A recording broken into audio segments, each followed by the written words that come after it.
Hello again, Diane Webster here, Executive Director of Friends of Baja Animals. Today we're going to watch Linda Nichols cook her homemade dog food.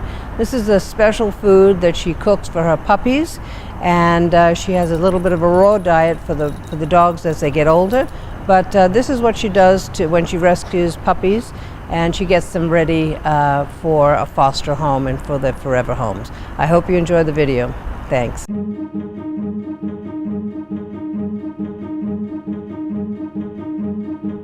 So I have 9 puppies. They're 9 weeks old.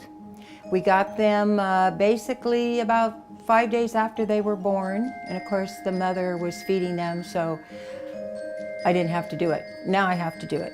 And it's actually kind of a lot of fun because I'm used to doing this for all dogs, not just the puppies, but the puppies especially because they're young. They need a little bit more. They're not nursing on the mother at all anymore because they're 9 weeks. So they've been weaned for a little over a week where they don't rely on the mom's milk at all. So what I do is I start with chicken. I buy them here in Mexico. I buy chicken thighs and legs. We buy them by the bulk in a big box.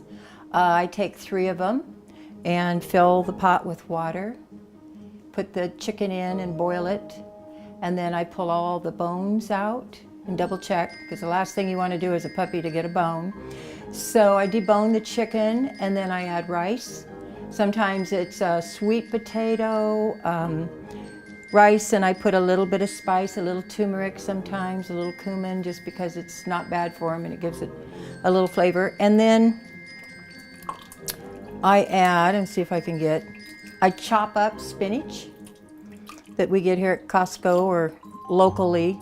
Usually it's, now see, this is what you have to watch for, because that's actually the tail of a chicken, but it does have a bone in it. So we're gonna throw that out.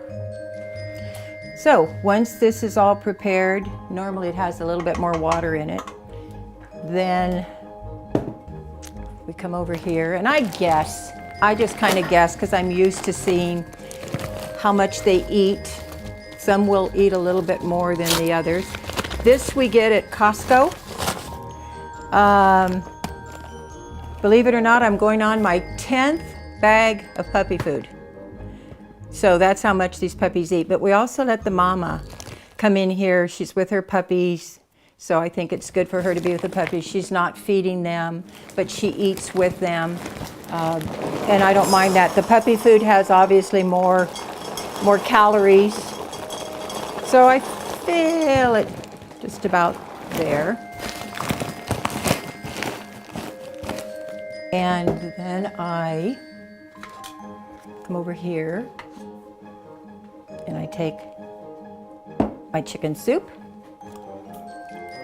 And actually it's good enough for a human to eat if you wanted to. It wouldn't have enough ingredients for my husband, but it actually is chicken soup. So I try to get more juice for them. And when I first started this, you have to go really easy on the chicken. It's too rich for their system when they're little puppies. So they're kind of getting used to it. But I still start off with the juice, and sometimes I add juice. I add more to this. I make a little bit more broth and just try to make this last. This will last me for the puppies 2 feedings a day doing this. They actually are getting four feedings. The first thing, 7 o'clock. Actually, the puppies are up at 4:30. So by 5 o'clock, they're eating just some dry food. And then they get some little treats. Usually we buy liver, calf liver, cow liver, or chicken liver. And I toss them in olive oil and I bake them in the oven for about 15 minutes. Not too much. Liver is really rich. So I'm just kind of skimming some of the juice here, and spinach and a little of the rice. And I probably will start cutting out on the rice because they really don't need the calories so much anymore. They're getting it out of the dog food, but it's kind of habit for me. So then I'm just tossing it. And they're getting better now, but the food is really hard, and now their teeth are quite a bit bigger than they were, so I'm not so concerned about the dry food being too hard for them. So I toss all this up. I take the little pieces of chicken and make sure, because everybody gets a little chicken. And if these puppies were older, we would start gradually giving them raw chicken. We have a grinder. It's a professional 1.5 horsepower grinder that will do the bones of the chicken. So usually we usually do thighs. Legs are a little difficult because of the cartilage on the legs, but it works. It works. Now here's a piece of skin, which we don't think is bad at all for the puppy, so I just make sure we get it kind of, that's it. And then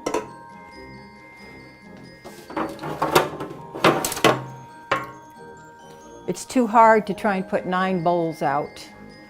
And they all want to go what's in the other dog's bowl anyway, so this kind of works. So I spread it out, and I'm normally doing 2 cookie trays now because it gets